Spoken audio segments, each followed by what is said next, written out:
Who decides your gender? Your father or your mother? I can't afford pictures, but let's find out. I know a lot of you won't understand what I'm about to say, but in this simple term, I hope you can understand what I'm trying to say, because this is the simplest version a 3-year-old can understand. So, yeah, this represents a father, your father, or a male. This represents the female. Female are represented by 2 pink cups. The father is represented by 1 black cup and 1 pink cup. This means the only difference between a father and a mother is only this. It's only the black cup. That is the only difference between male and female. So, who's responsible for your gender? That's where things get crazy. So, let's say this is the father and this is the mother, and then they mate. This means the father will give out 1 cup. This means that the father will give out 1 cup that he has on the 2 cups that he has. Between the 2, he chooses 1. Let's say he chooses this one. And then the mother chooses 1 cup. And the mother only has 2 identical cups. Both of them are pink. Both of the cups that the mother has are the same. Which means this results in a girl, in a female, because both the cups are pink. But what happens when the father decides to give this one? And then because both the cups from the mother are identical, it means it doesn't matter if your mother gives you this one or gives you this one.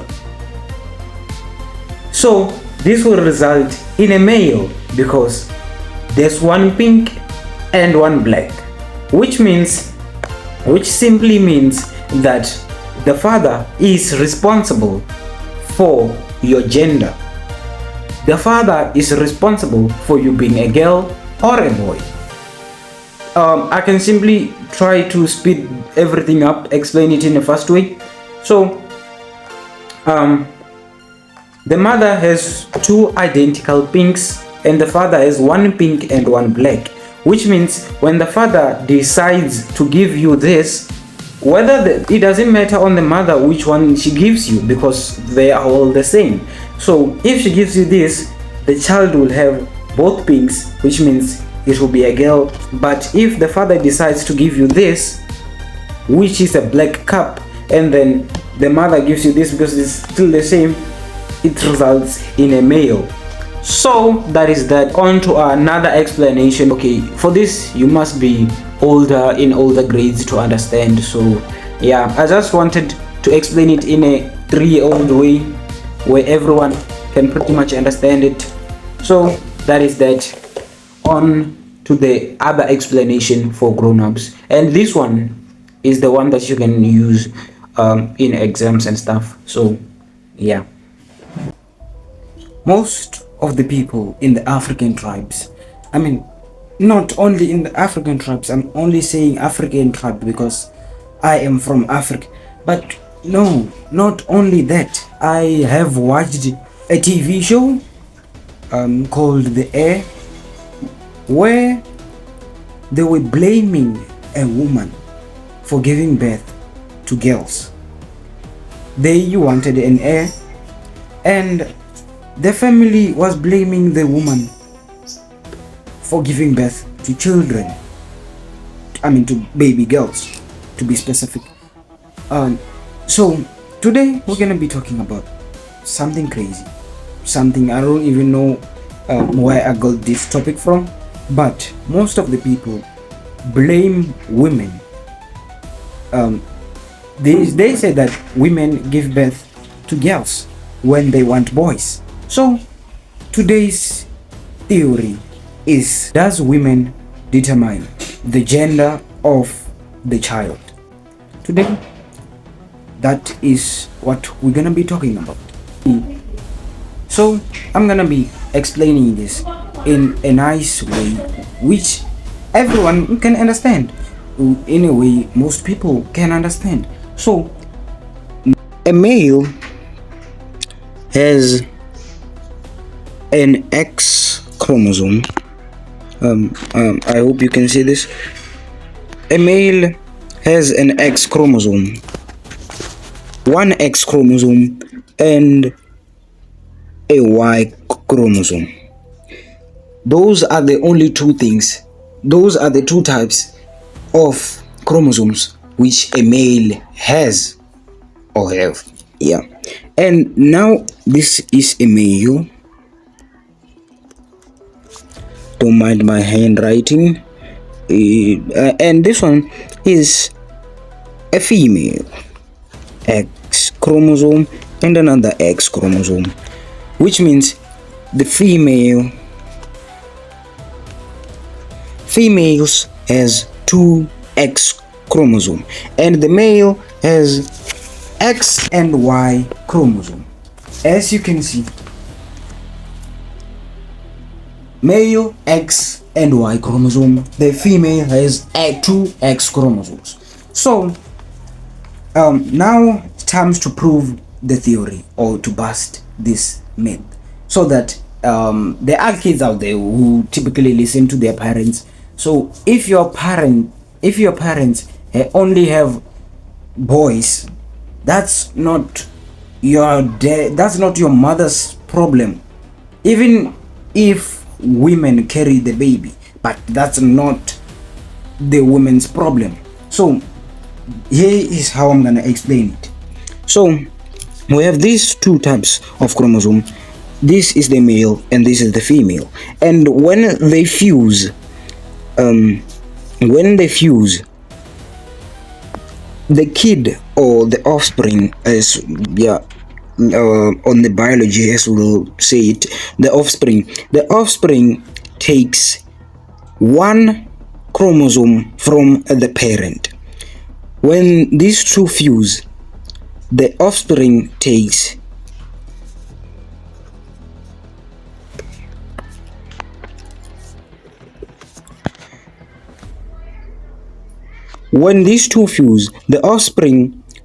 one chromosome from one parent. So from the male or the father, for example, the kid is gonna take I'm trying to write, but the kid is gonna take the X chromosome from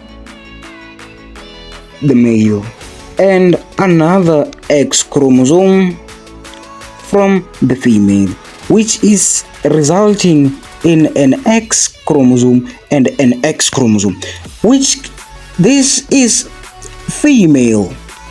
As you can see, it is female, and then it can cross again this X chromosome from the father. You do this twice, which also give rise to two X chromosomes, which this is a female. And now here comes the fun part. When let's say the offspring is a child, a kid, baby. Yeah, the kid now takes the Y chromosome from the parent, and the Y chromosome is the one that determines the gender, technically, which means it's gonna be X from the mother and the Y from the father, which results in a male, which is a boy. And then when it crosses again for the last time with the last X, which give rise to X and Y chromosome, which gives rise to male. Judging from what I've said in this thingy, you can see that it's a 50% to 50 50%. So it's a 50% chance to 50% chance. So as you can see, it is a 50% chance and also a 50% chance of having a boy or a girl, and the father is the one which decide the gender of the baby, because the father has X and Y and the mother has two X chromosomes, and the mother has two X chromosomes, which means in all possible ways the mother is only gonna give the X chromosomes. The mother is only gonna give the X chromosome, and it's up to the father to decide, am I giving the X or the Y? If the father gives the X, it will result in a female. If the father decide to give the Y chromosome, it will result in a male, which is a boy technically. So your dad is the one responsible for your gender. So yeah, so if the father gives the X chromosome, they're gonna result in a baby of X, two X chromosome, which is a female. I mean, a girl, a baby girl. So no matter what you're gonna do, the mother is always giving X chromosomes only. So it is up to the father. If the father is willing to give the Y, but it's not technically willing because they don't choose. They don't choose which chromosomes to give to the kid. I mean, the offspring, the child, the baby, whatever. Yeah, they don't choose. But it is from the father. It is up to the father to decide if they want their kid to be a male or a female. If the father decided to give the offspring the Y chromosome, it will result in a male, which is a boy. So this was another video with Mr. Sub-Zero 2.0, and I'm here for domination, absolute zero tolerance. Yeah, so next time when you hear someone saying that your mother or some women or whatever gives birth only to girls or gives birth only to boys, no, it's not up to the female to decide the gender of the baby. It is up to the father to decide the gender of the father. So technically, yeah, it's just it was just a random video, as you can see. I hope you can see. I definitely hope you can see. Yeah, that is that. Your dad is the one responsible for your gender. So don't blame your moms. And yeah, I definitely I think you should definitely recommend this. I definitely recommend this video to I don't know if older people gonna understand this, but yeah, you kids, I think it's your duty to explain to your parents, older parents, that it's not up to the mother, it is up to the dad. So yeah, that is that. Your dad is the one who decided that you're gonna be a boy and that you're gonna be a girl. So stop accusing your mother, saying you only give birth to girls or you only give birth to boys. No, that is up to your father, and it's a 50% chance. So even if your parents have 5 boys, the chance of them having another boy is 50% chance, which means they can have 100 boys, they can have 2 million boys. That is a 50% chance. So that is that. Thank you for watching. Peace.